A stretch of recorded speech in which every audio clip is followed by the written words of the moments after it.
नमस्कार दोस्तों, स्वागत है आप सभी का आज एक नया धमाकेदार सेशन में यही विज्ञान शास्त्र पर। मैं हूँ आपका होस्ट नीलव फ्रॉम आईआईटी दिल्ली और आज लेकर आया हूँ एक ऐसा वीडियो जो कि जेई एडवांस, जेई मेंस और नीट के लिए बहुत ही इंपॉर्टेंट है।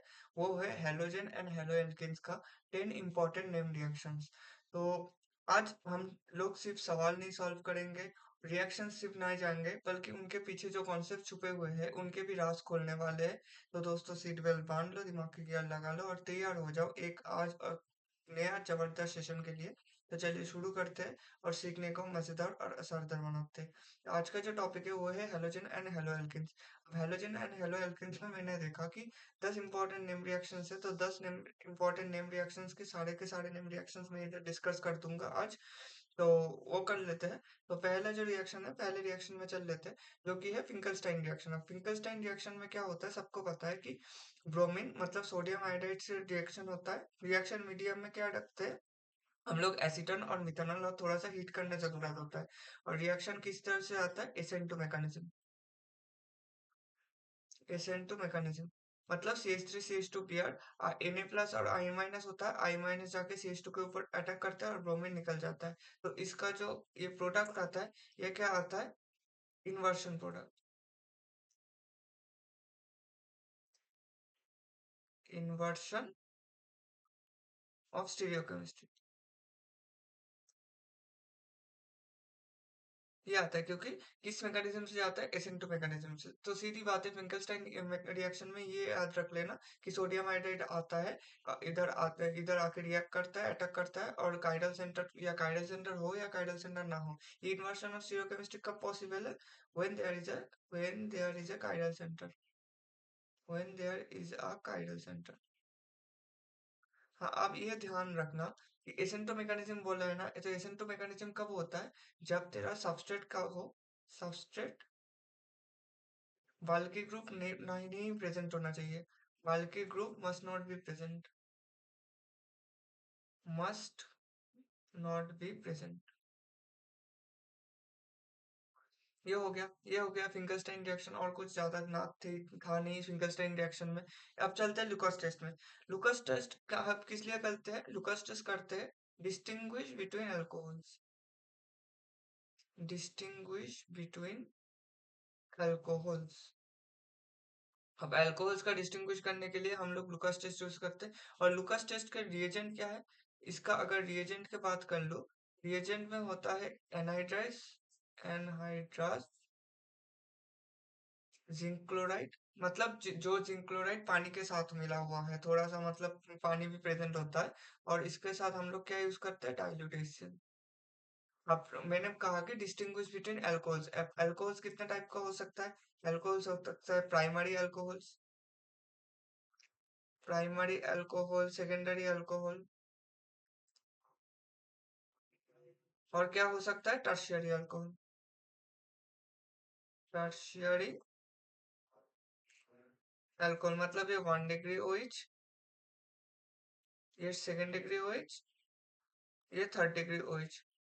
मतलब अगर मैं कहूँ कि ये है प्राइमरी अल्कोहल है, ये सेकेंडरी अल्कोहल, ये टर्शियरी अल्कोहल। मतलब प्राइमरी अल्कोहल मतलब ये ROH, सेकेंडरी अल्कोहल मतलब R कार्बन, ये OH मतलब दो, और ये क्या होगा, carbon OH, R1, R2, R3। ये हो गया टर्शियरी अल्कोहल।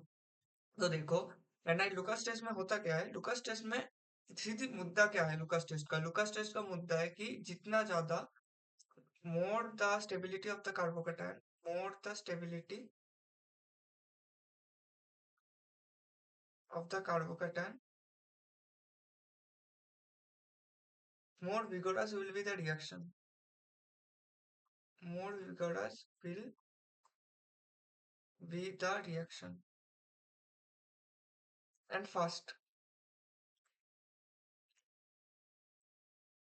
कार्बोकेटाइन जितना ज़्यादा स्टेबल होगा मतलब सीधी बात है, कार्बोकेटाइन पहले HCl आता है, OH मतलब मैं पहले रिएक्शन जनरल रिएक्शन देता हूँ, ये कोई भी अल्कोहल हो सकता है, सेकेंडरी, टर्शियरी, प्राइमरी जो भी है, ये OH आता है। OH क्या करता है? सीधी बात है, ऑक्सीजन का लोन पेयर पहले हाइड्रोजन H प्लस पे डोनेट करेगा, तो OH2 प्लस बनेगा। OH2 प्लस ये जिससे पूरा leaving group as a leaving group water निकल जाता है।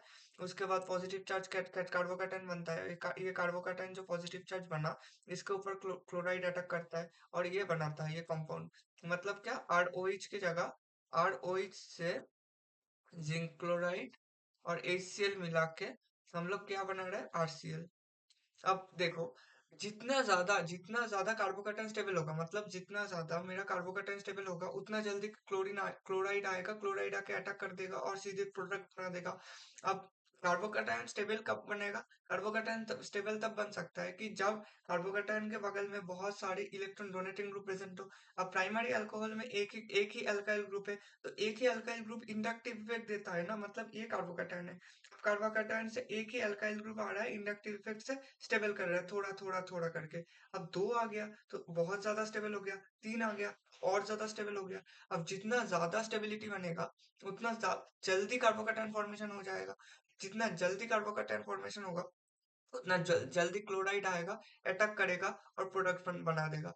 तो अगर मैंने बोला कि जितना जल्दी कार्बोकेटाइन फॉर्मेशन होगा, तो सबसे ज्यादा जल्दी कार्बोकेटाइन किसमें फॉर्म होता है? जब तेरा टर्शियरी अल्कोहल आता है, जब तीनों साइड से क्या हो रहा है? इलेक्ट्रॉन डोनेटिंग ग्रुप दे रहा है, इलेक्ट्रॉन डोनेटिंग ग्रुप इस तरफ इस तरफ इस तरफ, तीनों तरफ से इलेक्ट्रॉन डोनेटिंग ग्रुप आ रहा है और उसको स्टेबल कर रहा है। मतलब टर्शियरी अल्कोहल जो तेरा है, टर्शियरी अल्कोहल में the solution turns turbid and forms an oily layer immediately. ये इमीडिएटली वर्ड इंपॉर्टेंट है। मतलब ये वन ब्यूटानॉल मतलब प्राइमरी 1 डिग्री, ये 2 डिग्री है और ये 3 डिग्री है। तो ये जो पिक्चर है ना, ये पिक्चर से समझ सकते हैं कि आफ्टर 5 मिनट्स टर्शियरी में रिएक्शन ऑलरेडी कंप्लीट हो जाता है। सेकेंड 2 डिग्री में टाइम लगता है, 5-6 मिनट टाइम लगता है। मगर वन ब्यूटानॉल में तो 30-35 मिनट टाइम, आधा घंटा टाइम लग जाता है, बहुत 15-20 मिनट से भी टाइम लग जाता है। तो यही था, मतलब 1 ब्यूटानॉल, 2 ब्यूटानॉल, 3 ब्यूटानॉल, यही डिफरेंस होता है। मतलब अल्कोहल को डिस्टिंग्विश करने के लिए तुझे लुकास टेस्ट करना पड़ेगा, और लुकास टेस्ट में मुद्दा क्या है? कार्बोकेटाइन का स्टेबिलिटी। जितना ज्यादा कार्बोकेटाइन स्टेबल होगा, उतना जल्दी लुकास टेस्ट परफॉर्म होगा। उसके बाद चलते हैं हम नेक्स्ट रिएक्शन में, वो की है बेल्स-स्कीमैन रिएक्शन। बेल्स-स्कीमैन रिएक्शन डाइजोटाइजेशन रिएक्शन जैसा ही है। डाइजोटाइजेशन रिएक्शन जैसे ही परफॉर्म करता है, क्या बोलता है कि एनिलीन आके NaNO2 और HBF4 के ऊपर रिएक्ट करता है, फिर N2 प्लस BF4 माइनस बनाता है और उसको हीट करने के बाद फ्लोरोबेंजीन आ जाता है। जो पहले एनिलीन क्या करता है? पहले एनिलीन, ये NH2 है, NH2 के सामने ये NaNO2 और HBF4 क्या बनाता है? इससे होता है NO प्लस बन जाता है। ठीक है, NO प्लस कैसे बनता है? सबको पता है NO प्लस कैसे बनता है। ये नाइट्रोजन के ऊपर अटैक करता है, ठीक है, ये आता है, ऐसा हो जाता है। इसके बाद क्या बनता है? इसके बाद नाइट्रोजन के ऊपर पॉजिटिव, ये नाइट्रोजन के एक बॉन्ड हो गया, डबल बॉन्ड ऑक्सीजन, ठीक है। अब फिर से ये जो एक हाइड्रोजन था, इधर दो हाइड्रोजन था ना, एक हाइड्रोजन इधर जाता है और इसको स्टेबल कर देता है। नाइट्रोजन आ गया, एक हाइड्रोजन था, फिर नाइट्रोजन, फिर OH बन जाता है, ठीक है, सॉरी, ऑक्सीजन के ऊपर पॉजिटिव चार्ज आ जाता है। फिर क्या आएगा? फिर ऐसा होगा, इसके बाद सॉरी ये, हाँ, इसका होगा और ये हो जाएगा।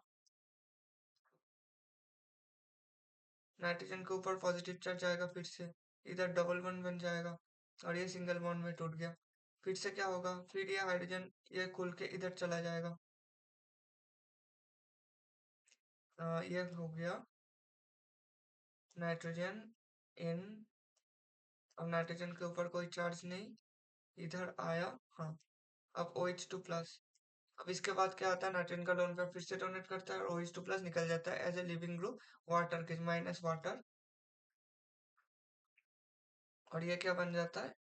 Nitrogen, nitrogen plus N2 plus. और N2 प्लस को, इसको स्टेबल करने के लिए कौन आता है? BF4 minus as a counter anion. अब BF4 माइनस आता है, और याद रख लेना ये बेल्स-कीमन रिएक्शन है। जब इधर ना एनायन के ऊपर BF4 माइनस देख लेना, इसको हीटिंग करने के बाद फ्लोरेट F माइनस आता है, F माइनस आके अटैक करता है और N2 प्लस को सीधा निकल लेता है as a leaving group, nitrogen gas निकल जाता है और क्या बन जाता है? Fluoride.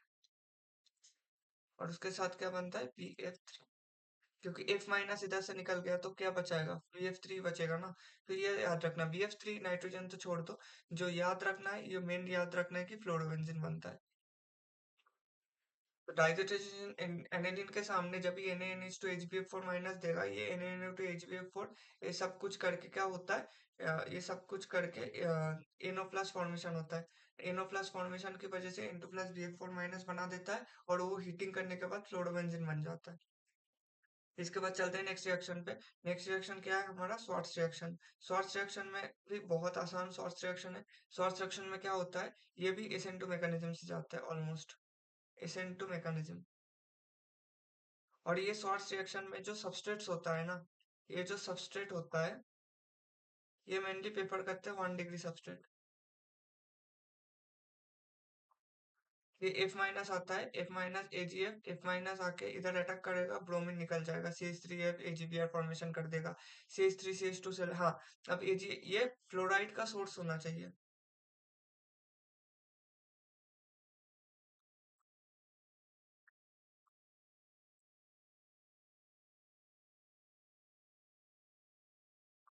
Source of fluoride is necessary. अब सोर्स ऑफ फ्लोराइड के लिए हम लोग क्या यूज करते हैं, सिल्वर फ्लोराइड भी यूज करते हैं, मरकरी फ्लोराइड भी यूज कर सकते हैं, कोई दिक्कत नहीं।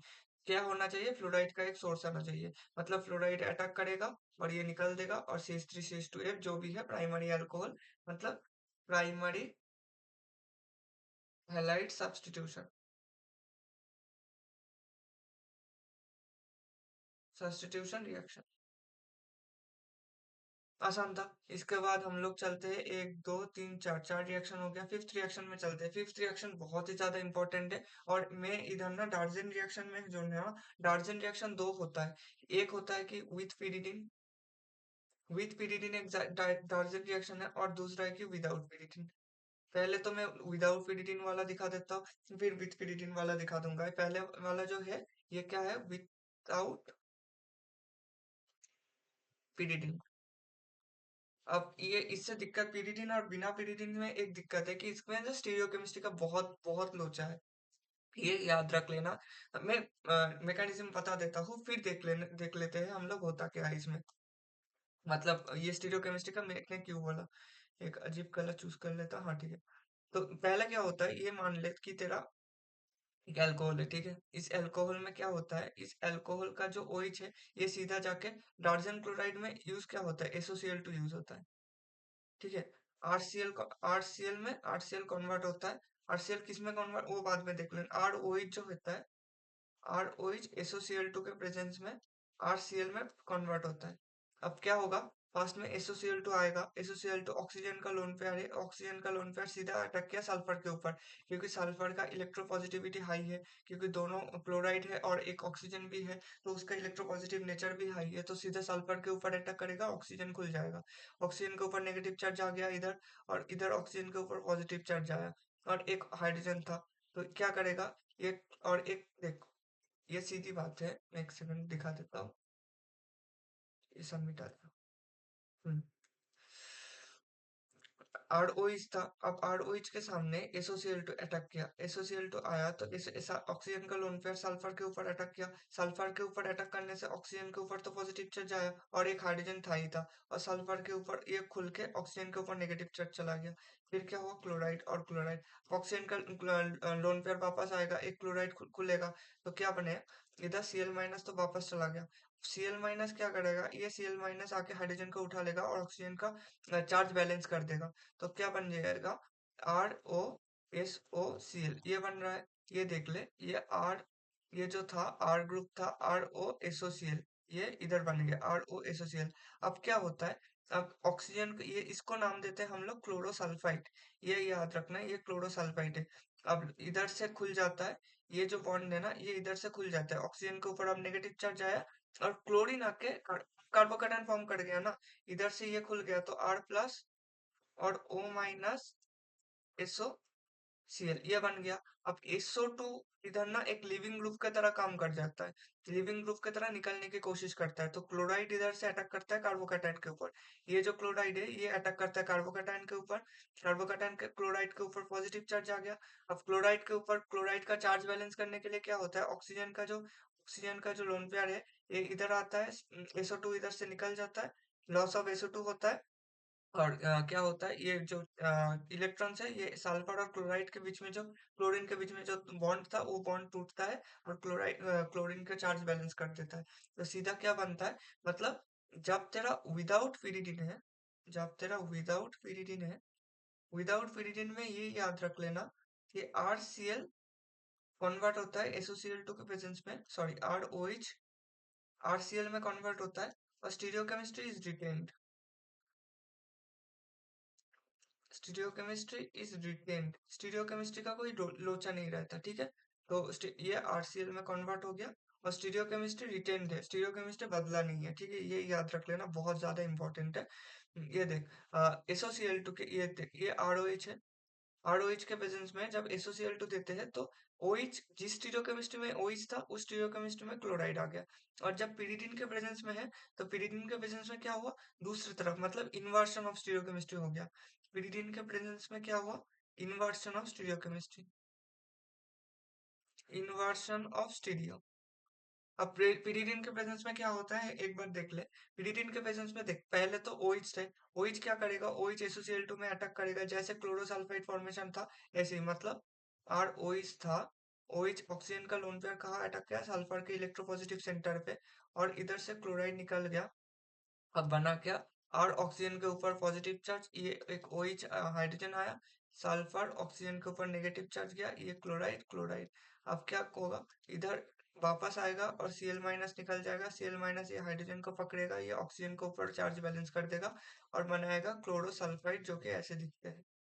अब क्या होगा, अब क्या होता था कि इधर से ये टूट जाता था, ये टूट के क्लोराइड आके सीधा कार्बोकैटायन के ऊपर फॉर्मेशन के ऊपर अटैक कर देता था।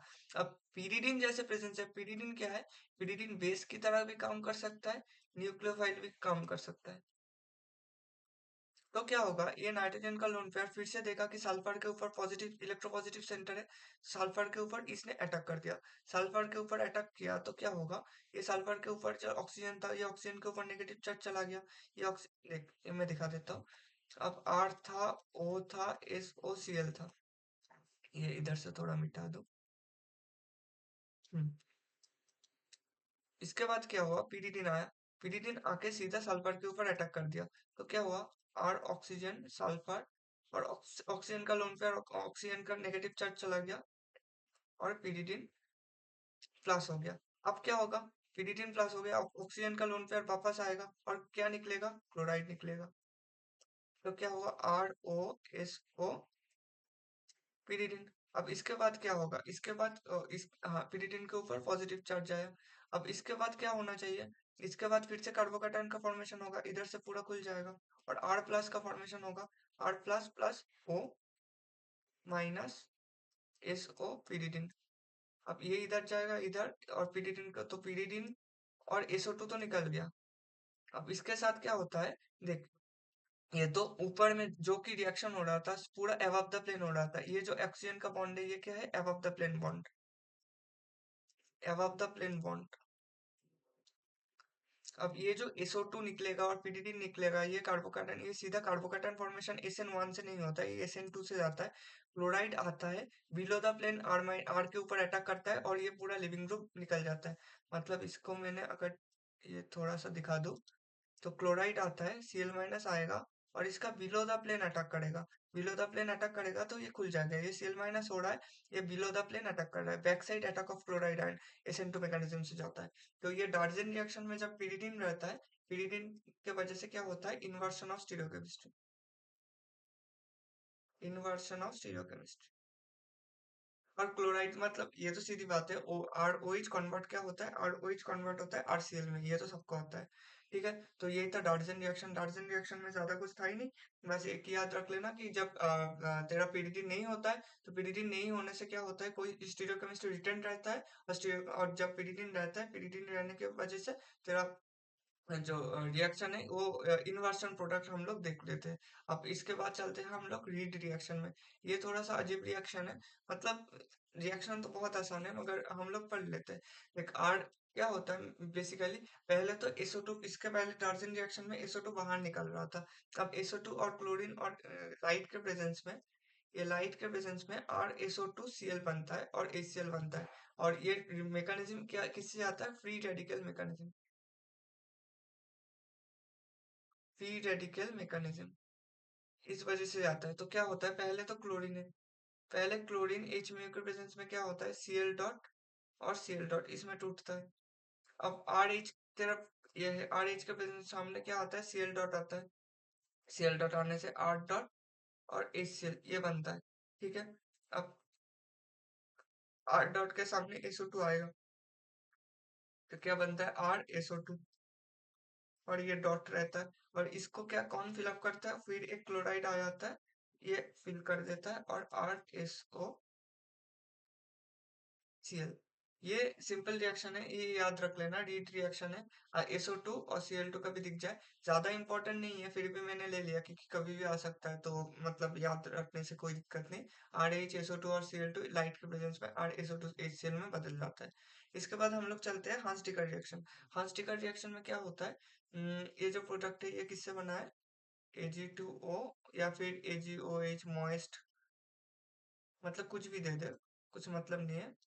पहले कार्बोक्सिलिक एसिड है, कार्बोक्सिलिक एसिड के ऊपर तूने सिल्वर सॉल्ट से ट्रीट किया, मतलब वाटर थोड़ा सा पानी होना चाहिए, मॉइस्ट होना चाहिए, तो क्या बनेगा, कार्बोक्सिलेट आयन बनेगा और सिल्वर पॉजिटिव उसको काउंटर फिट करेगा। उसके सामने तो दे रहा है ब्रोमीन, तो ब्रोमीन क्या करेगा, और ये जो हंसटिकर रिएक्शन है, हंसटिकर रिएक्शन में मेनली होता क्या है, जो RCOH है उसके ऊपर तू AgOH देगा, मतलब मॉइस्ट AgOH, और नेक्स्ट स्टेप में अगर ब्रोमीन देगा तो ये क्या बनेगा, RBr बनेगा, कार्बन डाइऑक्साइड रिलीज होता है। ये रिएक्शन है, सीधी रिएक्शन है। अब इसको इसको ही मैंने मैकेनिज्म, रिएक्शन मैकेनिज्म दिखा रहा था। अब मैकेनिज्म में RCOH पहले Ag2O देखे तो ये बन गया RCOO minus RCOO minus Ag plus. अब इसके ऊपर जब तो सामने ब्रोमीन देगा तो ये ऑक्सीजन, ब्रोमीन क्या होता है, ब्रोमीन एक पॉजिटिव रहता है एक नेगेटिव रहता है, पॉजिटिव के ऊपर अटैक करेगा RCOBr। अब क्या होता है, इसमें हेटेरोलाइटिक फिशन होता है, हेटेरोलाइटिक फिशन, हेटेरोलाइटिक क्लीवेज भी बोल सकते हैं, कुछ भी, हेटेरोलाइटिक क्लीवेज भी बोल सकता है। तो क्या होगा, RCO ऑक्सीजन के ऊपर फ्री रेडिकल जनरेट होगा और ब्रोमीन के ऊपर फ्री रेडिकल जनरेट होगा। इसके बाद ये निकलता है, कार्बन डाइऑक्साइड की तरह निकल जाता है, कार्बन डाइऑक्साइड निकल के R डॉट और ब्रोमीन डॉट बनता है, जिससे क्या बनता है, RBr। ये सीधी रिएक्शन है, ये RBr बन जाता है। तो हंसटिकर रिएक्शन में यही था कि कार्बोक्सिलिक एसिड से RBr बनता है, मतलब ब्रोमो एल्केन फॉर्म होता है। इसके बाद हम लोग सीधी चलते हैं डाइजोटाइजेशन रिएक्शन है, ये तो सबसे आसान रिएक्शन है, ये तो हर मतलब इतना इंपॉर्टेंट है क्योंकि हर जेईई एडवांस के प्रीवियस ईयर क्वेश्चन में भी डाइजोटाइजेशन रिएक्शन का भड़ भड़ भड़ भड़ के क्वेश्चन आता है, इतना क्वेश्चन डाइजोटाइजेशन रिएक्शन के। अब देख, ये टेम्परेचर मेंटेन रखना, ये 273 से 278 केल्विन और 0 to 5 डिग्री सेंटीग्रेड, कुछ भी दिया हुआ है, सेंटीग्रेड और केल्विन का इन्वर्ट मतलब रिलेशन सबको पता होना ही चाहिए।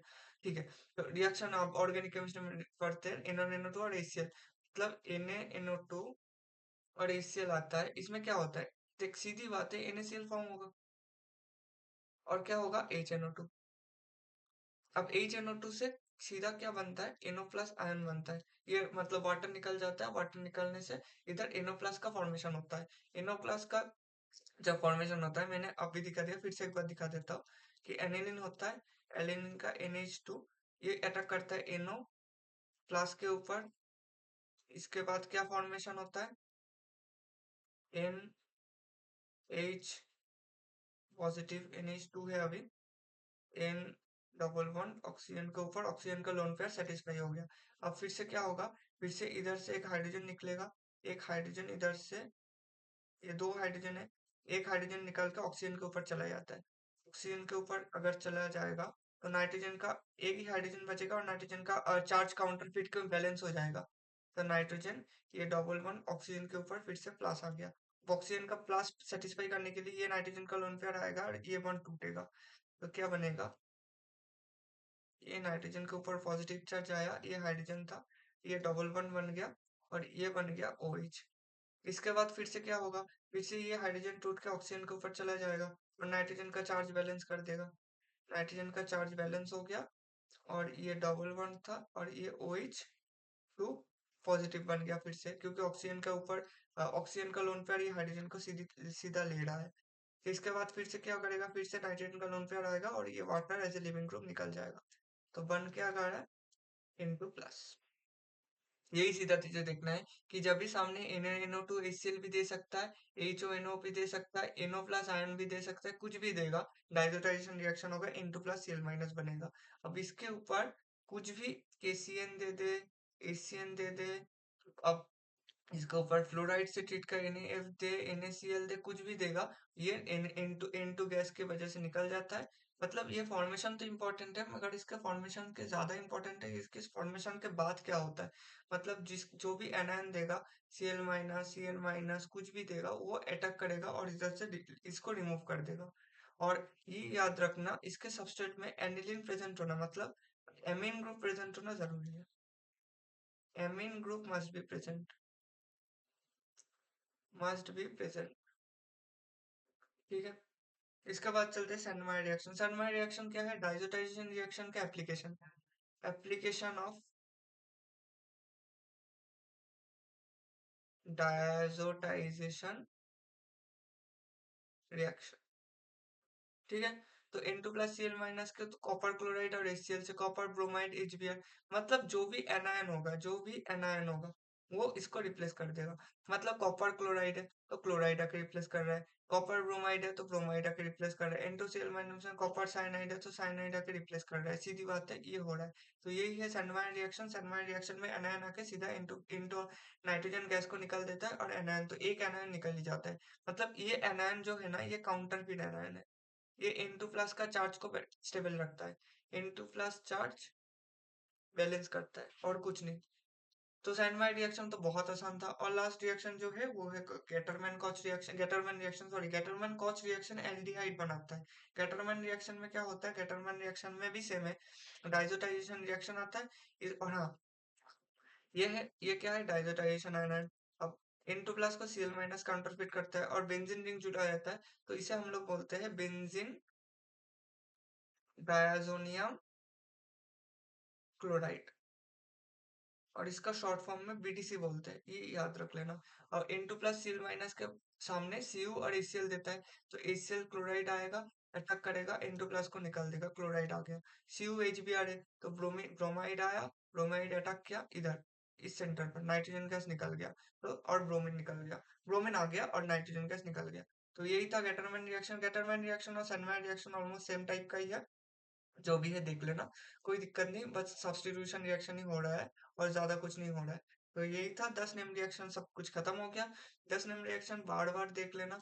मतलब मैं नहीं बोल रहा हूँ कि मेरा वीडियो बार बार देख लो, मेरा वीडियो देखो, वीडियो देख के कॉपी में लिख लो, कॉपी में एक कॉपी लो, कॉपी में 10 नेम रिएक्शंस लिख लो, कि इस चैप्टर से 10 नेम रिएक्शंस है, इस 10 नेम रिएक्शंस को कॉपी में चिपका लो और कॉपी को बार बार रिवाइज कर लो। और मैंने जैसे कि इसके पहले हाइड्रोकार्बन चैप्टर्स का भी करा दिया। और सेकंड तो तेरा ये हो गया हेलो एल्केन्स, हेलो एल्केन्स और हेलो एडिन्स, हेलो एल्केन्स हेलो एडिन्स। इसके बाद तेरा आएगा, इसके बाद एल्डिहाइड का कर दूंगा, एल्डिहाइड कीटोन का, शायद एल्डिहाइड कीटोन का 22 नेम रिएक्शन है, ठीक है, ये 22 नेम रिएक्शन में कर दूंगा। और इसके बाद भी है तेरा एमीन्स का है, और अल्कोहल्स का भी बीच में छूट गया, अल्कोहल्स का भी कर दूंगा, उससे कुछ दिक्कत नहीं। तो ये सब कुछ तो मैं कर ही दूंगा। एमिन्स का शायद 10 12 13 होगा, और अल्कोहल्स का भी मैंने बनाया है, मतलब वीडियो अपलोड करना बचा है, वो 11 नेम रिएक्शन है, ये तो मैं कर दूंगा। और मैंने एक सीरीज भी किया है कि 50 नेम रिएक्शन, 50 नेम रिएक्शंस का एक ही वीडियो में, मतलब तेरा 2 घंटे के आसपास एक वीडियो था, 2 घंटे के आसपास एक वीडियो में मैंने 50 नेम रिएक्शंस कर दिया। तो अच्छे से, मतलब सीधी बात है, अप्रैल अटेम्प्ट को मिस मत कर, क्योंकि बहुत लोगों को पता है कि जनवरी अटेम्प्ट उसका अच्छा नहीं गया, जनवरी नहीं हुआ, क्योंकि बहुत लोगों का हुआ भी है, बहुत लोगों का नहीं भी हुआ है। जनवरी अटेम्प्ट छोड़ा, फोकस का सीधा अप्रैल अटेम्प्ट में। और जो नीट के बच्चे को तो 4 तारीख को एग्जाम है, 4 मई को एग्जाम है, उसका एग्जाम का प्रिपरेशन तो अच्छे से कर ले, कि जितना हो सके रिवाइज कर ले, क्योंकि नीट में मुझे कॉम्पिटेटिवली नीट का केमिस्ट्री बहुत आसान लगता है, थोड़ा सा बहुत ही आसान आता है, जेई मेंस का कंपटीशन में। मेंस का क्वेश्चन भी ठीक ठाक है, कुछ सवाल तो हाँ हट का आता है, थोड़ा सा 2 बार सोचना पड़ता है, मगर हाँ ज्यादा कुछ खास नहीं होता। जनवरी अटेम्प्ट तो गया, अप्रैल अटेम्प्ट, और बहुत लोगों को इतना भी पता है कि अप्रैल अटेम्प्ट में भी नहीं होगा। भाई कोई दिक्कत नहीं, अगर तू सोच रहा है कि ड्रॉप लेना है, ड्रॉप नहीं लेना है, ग्रेजुएशन में जाएगा, कुछ भी जाएगा, भाई केमिस्ट्री इंपॉर्टेंट है। अगर तू साइंस में रहेगा तो केमिस्ट्री तो हर वक़्त आएगा ही ना, पढ़ लेना। और मैं तो बोलूँगा कि ड्रॉप ले ले, कुछ दिक्कत नहीं होता। अब बहुत लगेगा कि ड्रॉप लो, टाइम वेस्ट होगा, कि यार वेस्ट होगा, कुछ नहीं होता। बाद में सब सैटिस्फाई हो जाता है। तो एप्रिल अटेम्प्ट के लिए अच्छे से पढ़ ले, और बस कोई दिक्कत हुआ तो कमेंट सेक्शन ही, कुछ मेरा भी गलती हो सकता है, उसको भी कमेंट सेक्शन में रेक्टिफाई कर दे, कोई दिक्कत नहीं। और अगर वीडियो अच्छे लगे तो लाइक कर देना। और विज्ञान शास्त्र जो है वो मैं उस चैनल को बहुत छोटा करके दिखाऊं, मतलब ठीक है, अभी तो बहुत छोटा चैनल है, धीरे धीरे बड़ा हो जाएगा एक दिन। सब्सक्राइब कर देना और शेयर भी कर देना। और वीडियो में मतलब व्यूज आए, लाइक्स आए, तो मुझे मतलब लाइक्स व्यूज से ज्यादा ना, अगर कमेंट आए तो मैं थोड़ा मोटिवेट होता हूँ, मतलब मुझे अच्छा लगता है कि कमेंट आ जाए। और अगर सब कुछ अच्छा गया तेरा तो मिलते हैं आईआईटी दिल्ली में। तो आज का वीडियो के लिए इतना ही था। अच्छे से पढ़ ले, क्योंकि टाइम वेस्ट करने से कोई मतलब नहीं होगा, सीधा सामने एग्जाम है। आधा घंटा का वीडियो है, आधा घंटे में मैंने 10 नेम रिएक्शंस खत्म कर दिया। एक वीडियो को देख ले आधा घंटा, वीडियो का आधा घंटा देख के 2-3 बार मैं मिनिमम, ये तो पढ़ा दूंगा, एक बार पढ़ा के चला जाऊंगा, उससे कुछ फायदा नहीं होगा तेरा। एक वीडियो को तुझे जो कंफर्टेबल लगे, पहला तो वीडियो को बार बार देख, अगर तुझे सही लगे। सेकंड, वीडियो को एक बार देख के कॉपी में लिख ले, कॉपी को बार बार रिवाइज कर, जो तेरा मर्जी हुआ। मगर इसके पीछे जो कॉन्सेप्ट है ना, कि मैंने नेम रिएक्शन तो याद कर लिया भैया, मगर उसके पीछे कॉन्सेप्ट नहीं पता मुझे कि रिएक्शन कैसे जाता है। अगर क्वेश्चन में ये पूछ दिया कि ये जो सब्स्टिट्यूशन रिएक्शन है, मतलब जो फिंकरस्टाइन रिएक्शन है, ये किस मैकेनिज्म से आता है, अब तुझे पता ही नहीं है कि SN2 से जाता है, ये SN1 से जाता है, ये याद रख लेना। और हाँ, पीडीएफ लिंक के बारे में मैं एक बोल देता हूँ, कि मैं एक टेलीग्राम ग्रुप खोल दूंगा, उसमें मैंने सारे जो जितने प्रीवियस ईयर क्वेश्चंस, हाँ ये देख लेना, क्योंकि जो जो मैं जेई मेंस का जो प्रीवियस ईयर क्वेश्चंस है ना, उसका सीरीज ले आऊंगा, पीआईक्यू सीरीज। मगर एडवांस का जो प्रीवियस क्वेश्चन है, जितना भी एडवांस का चैप्टर है, मैंने कवर कर दिया ऑलरेडी। वो देख लेना, कि अगर अच्छा, मतलब शायद उसमें 29 वीडियो है, ठीक है। तो 29 वीडियोस बहुत मेहनत करके, बहुत ढूंढ ढूंढ के निकाला हूँ। हर एक मतलब क्वेश्चन पेपर खोल के निकालना पड़ता है। तो एक बार देख लेना, अच्छा लगे तो। और आज के लिए इतना ही था। जाके पढ़ना बैठ जाओ, मतलब टाइम वेस्ट करने के कोई मतलब ही नहीं है। और यूट्यूब शॉर्ट्स और इंस्टाग्राम शॉर्ट्स को 2-3 महीना ही है ना, तो बंद कर देना, कोई मतलब नहीं है। देख, जब तक कुछ चीज को तू दाव पे नहीं देगा, मतलब छिछोरे मूवी देखा है ना, जब तक किसी चीज को तू दाव पे नहीं देगा, तब तक कुछ नहीं होगा। मतलब किसी चीज को दाव पे दे दे तो ये ऑटोमेटिकली आ जाएगा, ऐसे ही होता है। तो इतना ही था। चलते हैं, नेक्स्ट वीडियो में मिलते हैं।